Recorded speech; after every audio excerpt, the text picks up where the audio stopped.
in a funny way, I realized how necessary that statue was and how needed the conversation that we're having because of that statue really is. Right? Because the reason why a lot of black people are upset at this piece of art is not because they don't realize that this piece of art is representative of most black people. They know this black woman. They've seen this black woman. This black woman is them. This black woman is around them. This black woman is your mother, their sister, their aunt. They know that this piece of art is the most simplistic, basic, normal representation of black women around the world.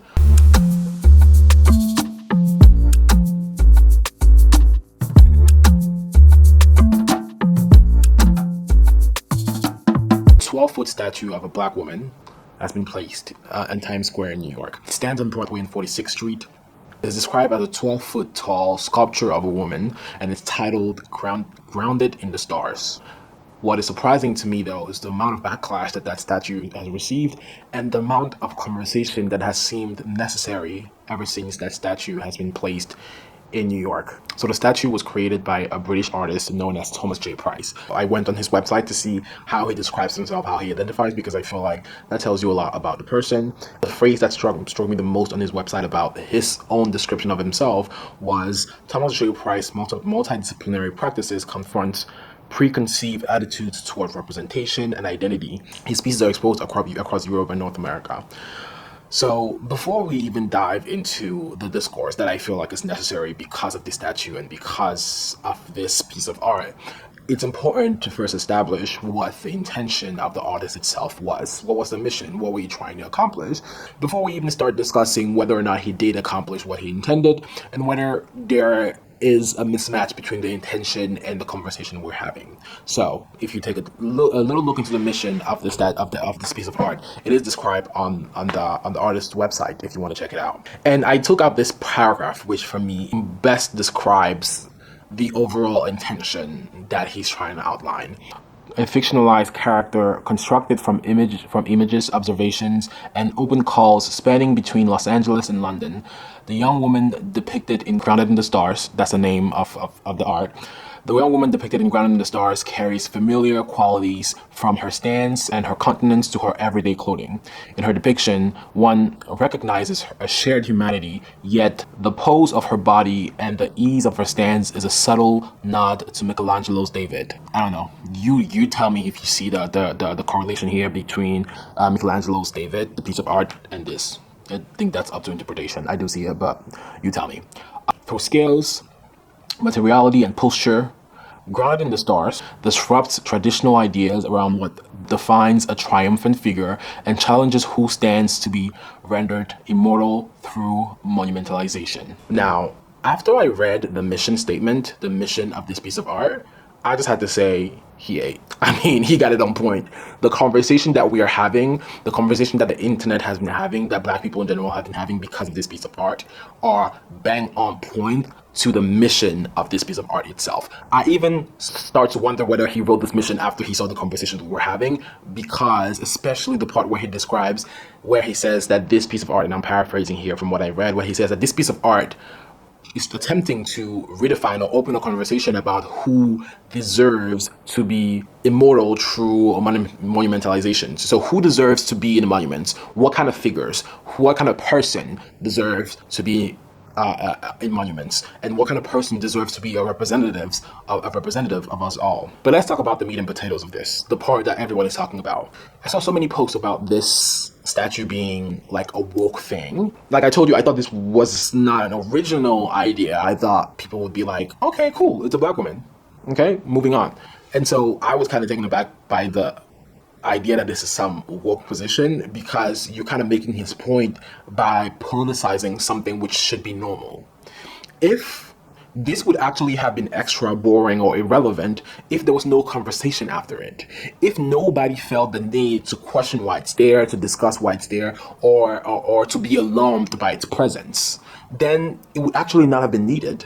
The fact that there's so much conversation about this piece of art proves that it was needed. The fact that this piece of art is politicized and being accused of being woke is proof that the conversation about how normal, boring, simple this is needs to be had. People, if the whole world saw black women as deserving of being monumentalized, especially a black woman who looked like that as deserving of being monumentalized, then there wouldn't be a political conversation about why it's there. And so the fact that you're talking about it, the fact that you're making this political, is the reason why it's there. If it's confusing to you, you probably flunked out of school, and that's okay. That's okay. We don't all need to be educated. We really don't. We really do not. Okay, now I'm going to moving away from the conversation of people who are accusing this piece of art of being woke, because that argument is mostly done by white supremacists, right-wingers, and also by Rachels. So black people who identify mostly with their white side, who are identified mostly with the self-hate of their own blackness. And so those are people who I don't even engage with. I don't give a fuck about them. The white supremacists and the black people who hate themselves, you can keep your conversation outside of my purview. I don't really give a shit. So I'm not going to address them. What I really want to address is the conversation that was being had about black people by black people who actually love themselves. Because shockingly, regular black people found some issue with this piece of art too, which was surprising to me. What was particularly surprising is this video of this black woman who looked very similar to the woman depicted, asking why the statue was placed there and why should this black woman be the representative of black women as a whole.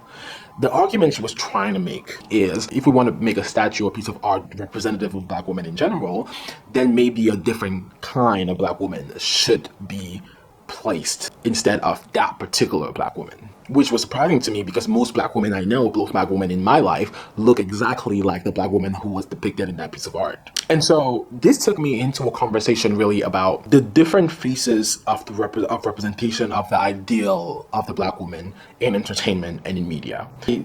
Because in my era, at least, in the era that I've been able to witness, and I'm only in my late 20s, there was first the era of the black woman who people felt should represent the best of black women was Halle Berry. She was peak black beauty. While recording this video, while editing this video, I realized that I used the term black beauty a lot. And I think because I use that term a lot, I feel there's a need to clarify here. I sometimes take offense to the people separating the idea of black beauty to the term beauty in general, because sometimes I feel like when people say black beauty, they're somehow diminishing what black people consider beautiful in comparison to what is considered beautiful in general. And it's not my perspective at all. I use the term black beauty simply because when I'm talking about black people, I only care about the opinions of black people. And so a lot of times when I'm talking about things that are related to black people, I would usually add the descriptive black before it in order to make clear that opinions outside of blackness are not my concern. And to be fair, I am also a little bit racist in that I think blackness is innately more beautiful than anything else, but that's probably my bias in growing up African. The peak beauty, the peak representation of black women, the black woman who people felt should represent the best of black women, was Halle Berry. She was peak black beauty. Although, let's be real, in most places around the world, she wouldn't even be considered black. In most black nations around the world, she wouldn't even be called black. But she's black in the American context. She's visibly black in the American context. And she was, at some point, she was representative, and to some extent still is representative of peak black beauty.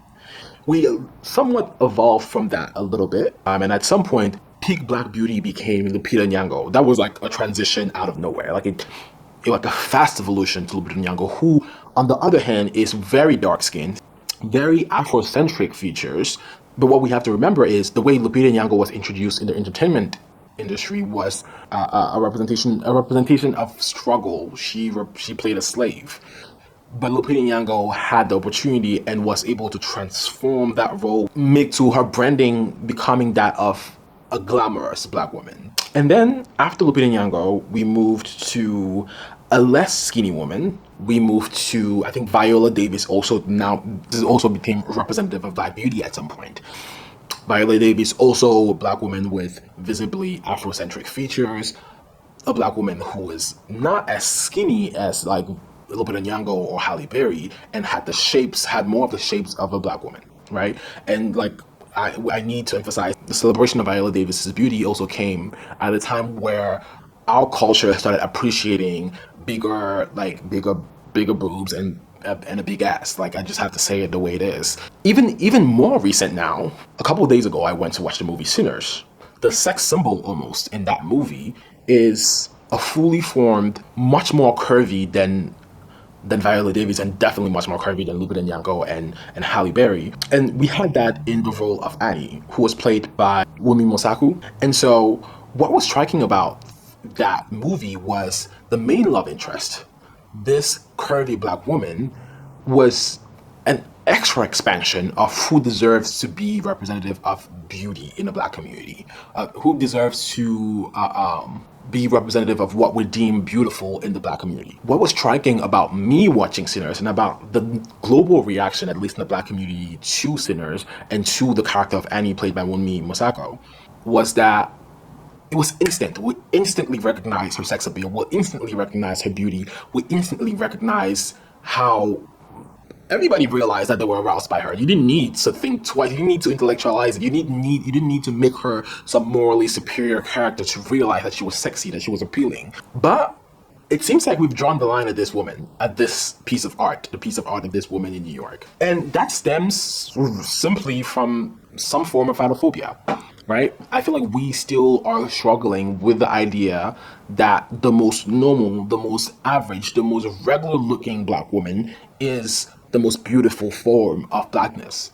Because it is. Most of the women in our lives who I deem beautiful, who are simple and look just like that. You can draw a clear correlation there between who have been the biggest black political leaders, at least in most recent electoral politics, because they've been represented by people like Barack Obama and more recently Kamala Harris, who are people who have visibly Eurocentric features, people who are mixed race and therefore more light-skinned. And we've set aside black politicians with a lot more talent, with better policies. We've set aside people like Stacey Abrams, right? Who, again, is the representative of what the most average, the most normal-looking black woman is. And we've gone for the Kamala Harrises. We've gone for the Cory Bookers. We've gone for the Barack Obamas. There is a conversation there to be had about who black people deem should represent us. It seems to be that, at least in recent politics, we've picked the people with the most European-centric features, regardless of their policies, because some of them left, right, middle. We've picked people with the most Eurocentric features to represent us. The role that outside perception, the way a certain community decides who among them is deserving, sometimes also has to do with how people outside of that community perceive the community itself. We chose Kamala Harris and Barack Obama and Cory Booker because we feel as though people outside of the black community consider them peak black beauty. So in this case, I'm using the term black beauty, quote unquote, in the pejorative sense, because when people outside of the black community use the term, quote, black beauty, end quote, they mean it in a pejorative way, in the sense that they're implying a lesser form of beauty to the standard definition of what is beautiful. We chose Kamala Harris and Barack Obama and Cory Booker because we feel as though people outside of the black community consider them peak black beauty because they have the most Eurocentric features. I think I want to conclude this video by touching on this point.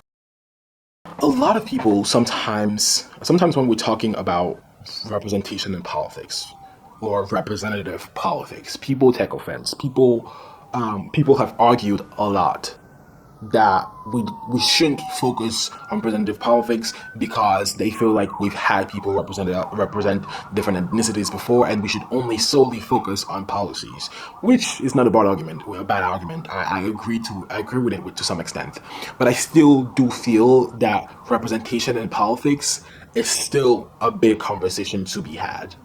Because with this piece of art, we've realized that there's still a line drawn in the sand as to who we believe should represent people.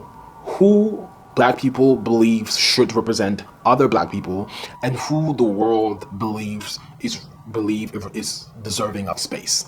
Because America has shown us in the last election that they don't believe, that they draw the line at the black woman.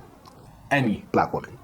Even the best of the black women, even the most Eurocentric looking of the black women, they draw the line at her because They don't believe that in general that black women are deserving of power and black women are deserving of the most powerful office in the world, or black women are deserving of representation, of representing the entire American population, right? So there's a conversation to be had there about who America, who the world believes deserves power. But there's also a conversation to be had within the black community and about who among us do we believe deserves to represent us. Decentering the perception that other people have of black people, that non-black people have of black people, when we're trying to decide who is the black person who is best representative of the black diaspora at large, right? Because the reason why a lot of black people are upset at this piece of art is not because they don't realize that this piece of art is representative of most black people. They know this black woman. They've seen this black woman. This black woman is them. This black woman is around them. This black woman is their mother, their sister, their aunt. They know that this piece of art is the most simplistic, basic, normal representation of black women around the world. What they're disturbed by really is that this is made to be a representation of black women to people who are not black. And they then want some other version of blackness to be representative of black people, not the real blackness. Let me know your thoughts about this discourse. Let me know if your analysis differs from mine. But that's all for me today. Please like, comment, share, and subscribe. And I'll see you in the next one.